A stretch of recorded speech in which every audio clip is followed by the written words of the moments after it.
Hello everyone, আসসালামু আলাইকুম। কী অবস্থা, কেমন আছেন সবাই? ঈদ পরবর্তী শুভেচ্ছা ও অভিনন্দন জানাচ্ছি সবাইকে। চলে আসলাম আপনাদের মাঝে আরও একটি রিল ভিডিও শেয়ার করতে। তাই ঈদের তৃতীয় দিন বিকালে ঘুরতে ঘুরতে চলে গেছিলাম মোবারকগঞ্জ রেলওয়ে স্টেশনে। মোবারকগঞ্জ রেলওয়ে স্টেশনটি বাংলাদেশের খুলনা বিভাগের ঝিনাইদহ জেলার কালীগঞ্জ উপজেলায় অবস্থিত।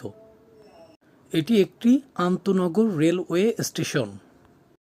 1951 সালের মধ্যে দর্শনা জংশন থেকে যশোর জংশন পর্যন্ত রেলপথ স্থাপন করা হয় এবং এর সাথে মোবারকগঞ্জ রেলওয়ে স্টেশন তৈরি করা হয়।